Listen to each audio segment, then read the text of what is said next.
It was supposed to be a fresh start, a new beginning after 12 years of marriage. On the surface, Marcus and Tanya Johnson had everything: two beautiful children, a suburban home, and a picture-perfect life. But beneath the surface, secrets festered like wounds left untreated: debt, betrayal, lies that ran so deep they threatened to tear everything apart. Then one evening, Marcus disappeared.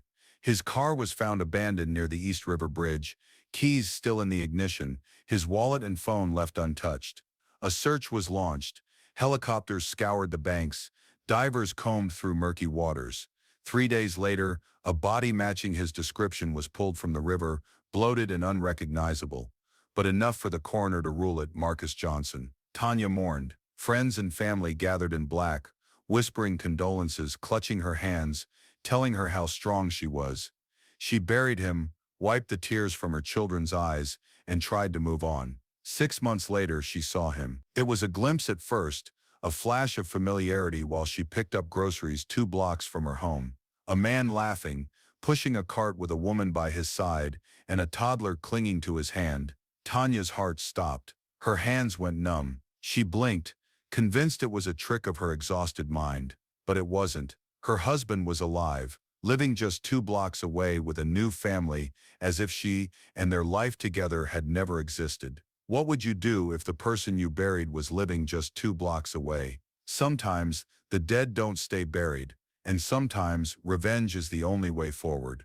Before everything unraveled, Marcus and Tanya Johnson were the couple everyone admired. Marcus was a charismatic entrepreneur, always dressed sharp, his smile disarming, and his voice full of confidence. Tanya, a loving mother of 2, had dedicated her life to raising their children and supporting his business ventures. Their weekends were spent at backyard barbecues, their evenings filled with laughter and the soft glow of candle-lit dinners. Friends would toast to their happiness, envious of their love and unity. Marcus would flash that grin of his, raising his glass high, always with a charming remark ready. To family he'd say, clinking glasses with his guests. Tanya would smile, pushing aside the doubts that sometimes crept into her mind.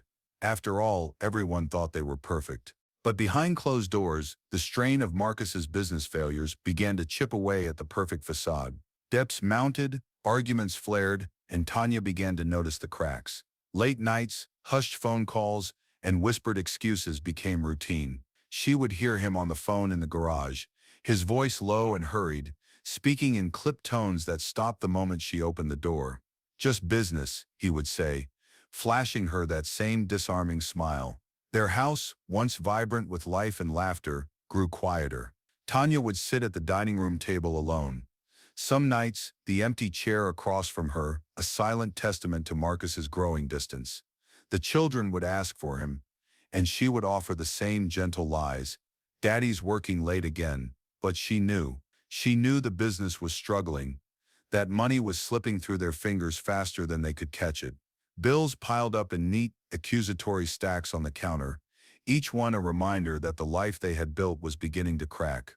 But Tanya held on. She believed in second chances, in redemption, in the promise that things would get better. She would host those barbecues with a forced smile, pour wine for their guests, and nod along to Marcus's stories of business prospects and upcoming deals. He would charm them all, laughing and smiling as if their world wasn't on the verge of collapse. His confidence was unshakable, even as creditors called and letters marked final notice slipped under their door. Tanya didn't know then that Marcus was already planning his escape. While she held on tighter, he was already letting go, slipping through her fingers like sand. She stayed up late at night, running her fingers over the indentations on his side of the mattress, listening to the silence of the house, and wondering where he really was. But she never asked. She never pushed. She told herself that loyalty meant patience, that marriage meant weathering the storms. She didn't realize that Marcus was the storm. Sometimes the perfect life is only perfect from the outside. It happened on a Friday evening. Marcus had come home late, his shirt rumpled, eyes bloodshot. Tanya didn't ask where he'd been. She already knew the answer would be some mixture of lies and vague excuses. She had learned to live with the silence between them, a space that seemed to grow wider each day.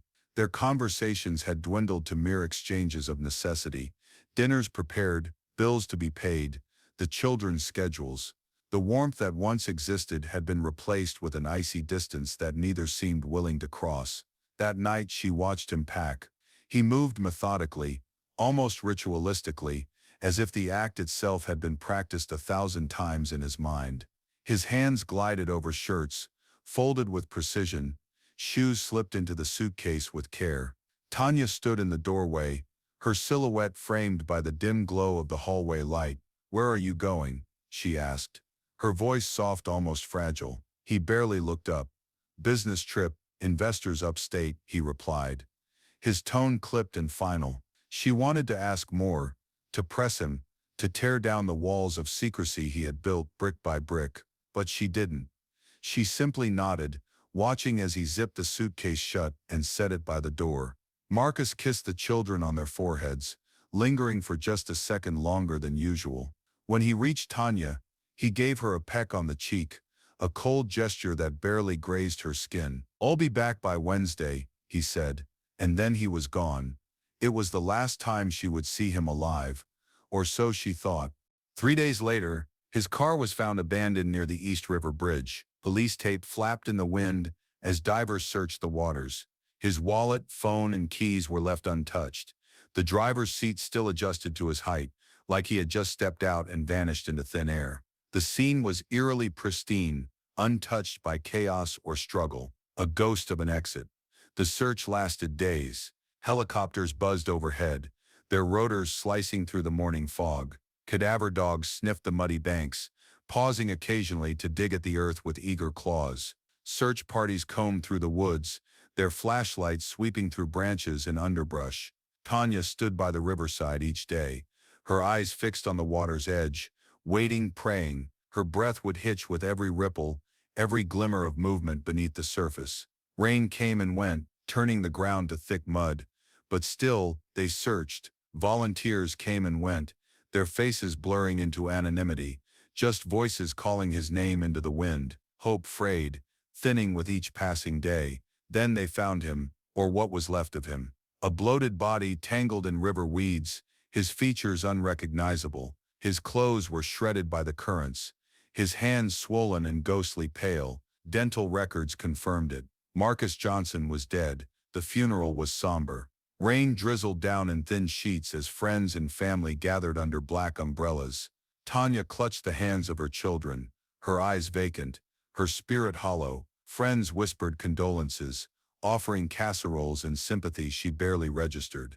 It all blurred together, faces, voices, the smell of damp earth and wilting flowers. For weeks she moved through her life in a fog. Sleep was a stranger, food tasted like ash. She sorted through his belongings, made the necessary phone calls, and filed for the life insurance policy that would allow her to keep their home. She found his favorite watch in the bedside drawer, still ticking, oblivious to its owner's demise. His cologne bottle sat half empty on the bathroom counter, its scent lingering like a ghost, but the whispers never stopped. Rumors of unpaid debts, whispers of secret affairs, tales of arguments that had spilled over into public view. Tanya brushed them off, focused on her children, on surviving. She erased his name from the mailbox, filed the papers that officially labeled her a widow, and locked away his wedding ring in the top drawer of her dresser, until she saw him, alive, just 2 blocks away. When the dead come back to life, the truth demands to be uncovered. Tanya's mind spun with disbelief, her thoughts tangled with memories of the funeral, the casket lowering into the ground, the smell of fresh earth, the weight of finality pressing down on her. Yet here he was, laughing and alive, his arm wrapped casually around another woman, their toddler perched on his shoulders. It felt like a fever dream, some cruel hallucination conjured by grief. But as she blinked and refocused, there he remained, tangible and present. Marcus, no, Michael, laughing without a care in the world. Her heart thudded painfully, the ground seeming to sway beneath her feet. She knew she couldn't go to the police. Who would believe her? A widow grieving the loss of her husband, now claiming he was alive just blocks away. She needed proof, hard evidence, and so her morning jogs began to change course, taking her past that small brick house with white shutters. She memorized the comings and goings, noting his routines. Marcus would leave for work promptly at 8 a.m., dressed sharply as if nothing had changed. In the afternoons he returned, carrying groceries or lifting his new son onto his shoulders, the boy giggling as Marcus spun him in lazy circles. Tanya's hands trembled as she snapped pictures from her phone, each click of the shutter another dagger in her heart. It wasn't long before she hired a private investigator, a grizzled man named Roy with a penchant for black coffee and pressed suits. His office smelled of leather and old paper, walls lined with photographs and certificates that spoke of decades of unearthing secrets. He didn't ask many questions, just nodded when she slid the photos across the table. "Find out everything," she had whispered, her voice shaking. "I want to know everything." Roy worked quickly. His updates came in thick envelopes, slid discreetly into her mailbox. First came the photos, Marcus, or Michael West as he now called himself, stepping out of a modest real estate office, smiling, shaking hands. The next week, more images, Michael with his new wife, a slender brunette who looked at him with the kind of adoration Tanya had once reserved. Tanya studied each one carefully, dissecting the details, his posture, the way he touched her back as they walked, the tenderness in his expression. It was as if he had simply slotted himself into a new life, leaving the old one behind like a snake shedding its skin. Roy didn't stop at pictures. Documents followed, bank statements, property deeds, and finally a marriage certificate dated just 3 months after his death. Marcus had remarried, a quick ceremony in a small courthouse upstate. His new wife had no idea of his past life, and his new job was under the guise of a real estate agent, far away from the debts he had abandoned. Tanya's hands shook as she read the papers, the ink smearing slightly where her tears fell. Late one evening, Roy called. His voice was hushed, almost conspiratorial. "I think you should see this," he murmured. Tanya met him at his office, the lights dimmed, the blinds drawn. He slid a set of photographs across the desk, Marcus handing an envelope thick with cash to a man Tanya didn't recognize. "Payments," Roy said simply. "Looks like he's keeping some people happy, or quiet." Tanya stared at the images, her mind spinning with questions. How deep did this go? Who else knew? She glanced at Roy, his eyes shadowed and sharp. "You want me to keep digging?" he asked. Her jaw clenched, her eyes hardening with determination. "Yes," she replied, voice steady. "Find it all." The days stretched into weeks. Roy's findings grew darker with every new envelope that landed on Tanya's doorstep. Marcus or Michael hadn't just vanished. He had built a web of deceit that sprawled across cities. Roy uncovered offshore accounts, payments to shadowy figures and connections to a company that didn't seem to exist.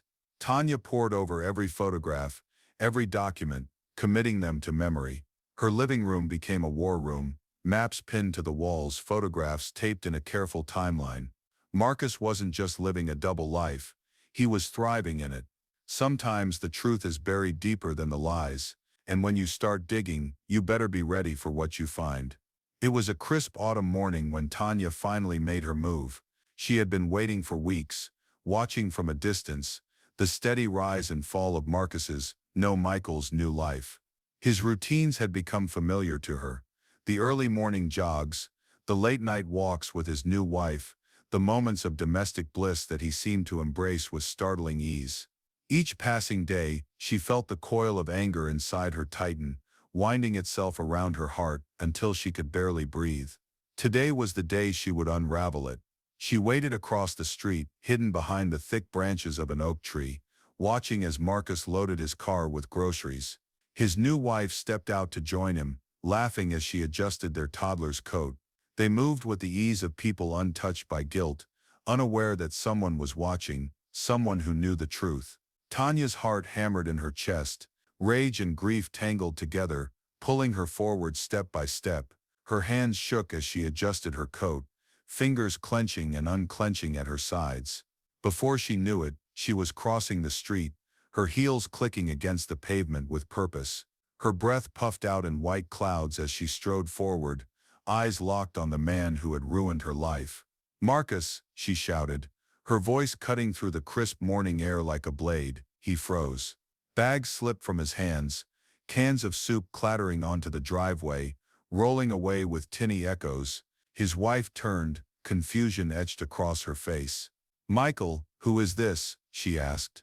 Her voice barely more than a whisper. Tanya stepped closer, her voice sharper now, honed with the edge of betrayal. "Your husband, my husband, alive and well."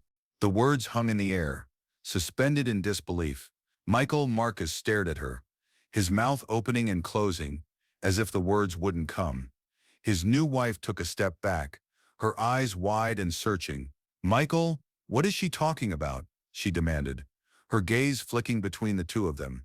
Tanya saw the cracks begin to form, the way the woman's hand fell from his arm, the way her eyes grew hard with suspicion. Marcus swallowed hard, his eyes darting back and forth, calculating. "I don't know who you are," he stammered. "You're confused. You have the wrong person." A laugh bubbled up from Tanya's throat, sharp and humorless. "I buried you," she spat, stepping closer. "I held your funeral, I watched them lower you into the ground. And now you're here, playing house with someone else." Her voice rose with every word, until it broke into the chilled air like shattering glass. The woman backed away, her hand flying to her mouth. "Is this true, Michael? What is she talking about?" Tears brimmed in her eyes, and Tanya almost pitied her. Almost. Marcus's composure slipped. His eyes flared with something primal, fear, maybe, or desperation. "You need to leave," he said, his voice steadying. Now, Tanya didn't move. She planted her feet firmly on the pavement, crossing her arms over her chest. "I'm not going anywhere," she replied. "Not until she knows who you really are." There was a beat of silence, heavy and suffocating. Then his new wife turned to him, her hands trembling. "Michael, Marcus, is this true?" Her voice was barely more than a whisper, fragile and breaking. He hesitated, and that was enough. Tanya saw it, the flicker of guilt, the shadow of truth slipping through the cracks in his facade.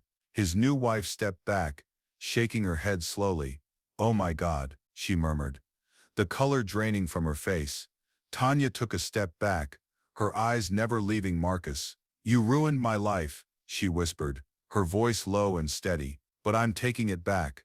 The woman sobbed, stumbling away from him, her hands shaking as she fumbled for her car keys. Marcus turned, reaching out, but she flinched back, eyes wild with betrayal. Tanya watched, her chest rising and falling with slow, deliberate breaths, as the perfect illusion he had built came crashing down. The past always catches up, and sometimes it's waiting just 2 blocks away. The courtroom buzzed with tension, the air heavy with anticipation, and the low hum of whispers exchanged behind raised hands. Tanya sat in the front row, her back straight, eyes fixed on Marcus, who sat flanked by 2 attorneys. His new wife was nowhere to be seen. She had left town the day after Tanya's revelation, her life shattered by the truth. The prosecution laid out their case methodically. Insurance fraud, identity theft, conspiracy to defraud. Witnesses took the stand, one after another. Neighbors who knew him as Michael West, the private investigator who had tracked his every move, and even the corrupt coroner who under pressure confessed to taking a bribe to falsify the death certificate. Each testimony was like another brick in the wall closing in around Marcus.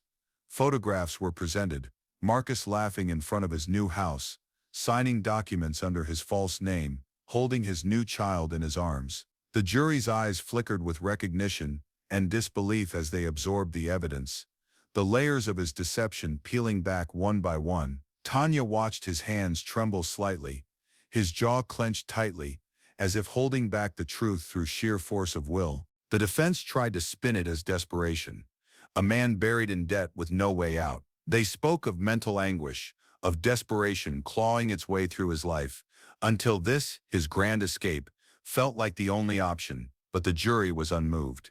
The photographs, the documents, the testimony of his betrayal were too clear, too damning. When the judge called for silence, the room fell still. "Has the jury reached a verdict?" His voice echoed, sharp and unyielding. A woman in the jury box stood, her hands clasped tightly. "We have, Your Honor, on the charge of insurance fraud. How do you find the defendant guilty?" The word hung in the air, heavy and unyielding. Tanya felt a surge of vindication rush through her, cold and final. She watched as Marcus's shoulders sagged, his eyes dropping to the floor, no longer defiant, but hollow. On the charge of identity theft, guilty. On the charge of conspiracy to defraud, guilty.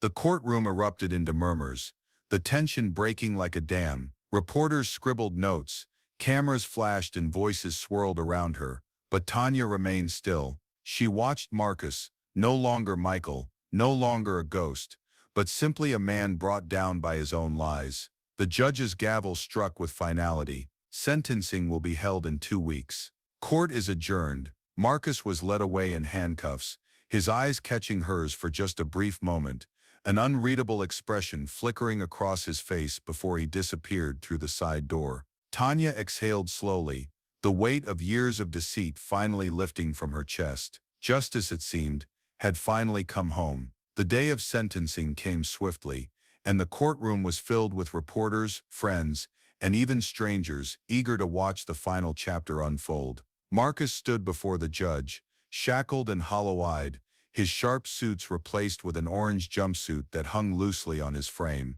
The judge's voice was firm, unyielding. "Mr. Marcus Johnson, your crimes were not merely acts of desperation. They were calculated, deliberate, and rooted in greed. You faked your death to escape responsibility, to abandon your family, and live a lie. For that you will serve 15 years in federal prison, with no chance of parole for the first 10. A murmur spread through the crowd, but Tanya remained still, her hands clasped together in her lap. She watched as Marcus was led away, his eyes catching hers for just a brief moment, an unreadable expression flickering across his face before he disappeared through the side door. Freedom, Tanya realized, did not always come with celebration. Sometimes it came with silence, with knowing that justice, however long delayed, had finally been served. In the months that followed, Tanya rebuilt. She moved her children to a new neighborhood, enrolled them in a fresh school where whispers did not follow. The insurance money she had once seen as blood money became her foundation. She opened a cafe called Second Chances, a place where people could start over, just like she had. The cafe thrived. Locals filled its booths, sipping coffee and sharing stories. Tanya smiled more often. Her children laughed louder, and the ghosts of Marcus's betrayal grew quieter with each passing day. When one chapter ends, sometimes the next is stronger than you ever imagined. 3 years had passed since that day in court, and life for Tanya had blossomed in ways she never imagined. Second Chances became more than just a cafe. It was a community. People came not just for the coffee, but for the warmth, the sense of renewal that seemed to hang in the very air. Photographs of smiling customers decorated the walls, and handwritten notes of gratitude lined the bulletin board near the entrance. Her children thrived, happy, confident, untouched by the shadows of their past. They spoke openly now, laughed freely, their lives untouched by whispers or hidden truths. Tanya watched them grow with pride, knowing she had done the impossible. She had rebuilt not just a life but a legacy. Occasionally she would hear Marcus's name mentioned, an article in the paper, a fleeting headline about prison reform or sentencing appeals, but she paid it no mind.